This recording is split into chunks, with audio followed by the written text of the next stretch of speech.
प्रिय दर्शकों, तुलसी से जुड़ी एक कथा बहुत प्रचलित है। श्रीमद् देवी भागवत पुराण में इनके अवतरण की दिव्य लीला कथा भी बनाई गई है। एक बार शिव ने अपने तेज को समुद्र में फेंक दिया था। उससे एक महातेजस्वी बालक ने जन्म लिया। ये बालक आगे चलकर जलंधर के नाम से पराक्रमी दैत्य राजा बना। इसकी राजधानी का नाम जलंधर नगरी था। दैत्यराज कालनेमी की कन्या वृंदा का विवाह जलंधर से हुआ। जलंधर महाराक्षस था।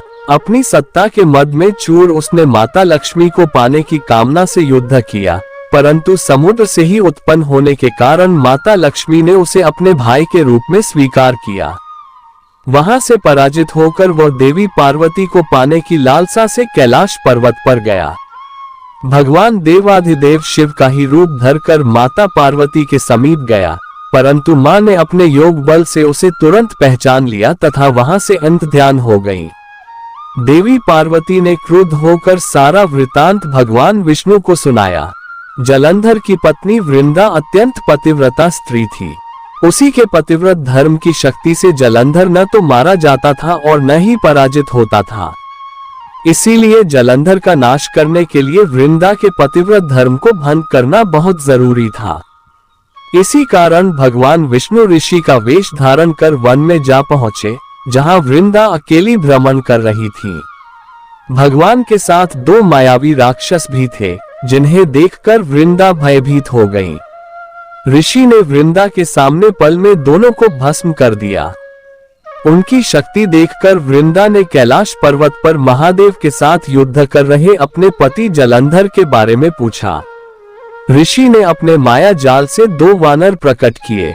एक वानर के हाथ में जलंधर का सिर था तथा दूसरे के हाथ में धड़। अपने पति की यह दशा देखकर वृंदा मूर्छित होकर गिर पड़ी। होश में आने पर उन्होंने ऋषि रूपी भगवान से विनती की कि वह उसके पति को जीवित करे। भगवान ने अपनी माया से पुनः जलंधर का सिर धड़ से जोड़ दिया, परंतु स्वयं भी वह उसी शरीर में प्रवेश कर गए। वृंदा को इस छल का जरा आभास न हुआ। जलंधर बने भगवान के साथ वृंदा पतिव्रता का व्यवहार करने लगी, जिससे उसका सतीत्व भंग हो गया। ऐसा होते ही वृंदा का पति जलंधर युद्ध में हार गया। इस सारी लीला का जब वनिदा को पता चला तो उसने क्रुद्ध होकर भगवान विष्णु को शिला होने का श्राप दे दिया तथा स्वयं सती हो गई। जहां वृंदा भस्म हुई, वहां तुलसी का पौधा उगा। भगवान विष्णु ने वृंदा से कहा, हे वृंदा, तुम अपने सतीत्व के कारण मुझे लक्ष्मी से भी अधिक प्रिय हो गई हो। अब तुम तुलसी के रूप में सदा मेरे साथ रहोगी। जो मनुष्य भी मेरे शालिग्राम रूप के साथ तुलसी का विवाह करेगा, उसे इस लोक और परलोक में विपुल यश प्राप्त होगा। जिस घर में तुलसी होती है, वहां यम के दूत भी असमय नहीं जा सकते।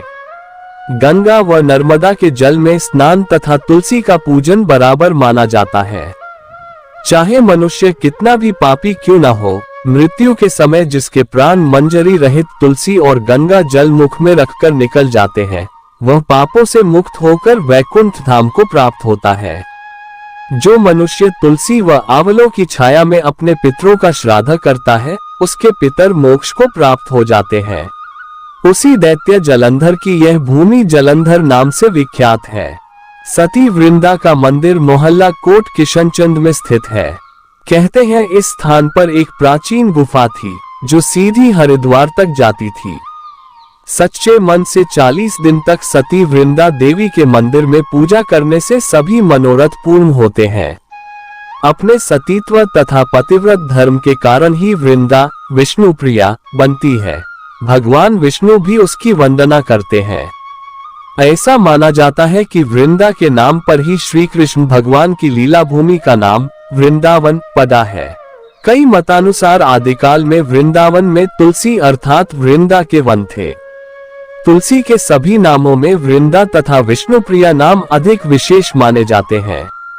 शालिग्राम रूप में भगवान विष्णु तुलसी जी के चरणों में रहते हैं। उनके मस्तक पर तुलसीदल चढ़ता है। प्रिय दर्शकों, ये कथा आपको कैसी लगी? अगर यह कथा आपको अच्छी लगी तो कमेंट बॉक्स में जरूर लिखिएगा और हमारे YouTube चैनल श्री निर्मल ज्ञान गंगा को सब्सक्राइब कीजिए, वीडियो को लाइक कीजिए और अपने दोस्तों को अधिक से अधिक शेयर कीजिए। जय श्री कृष्णा।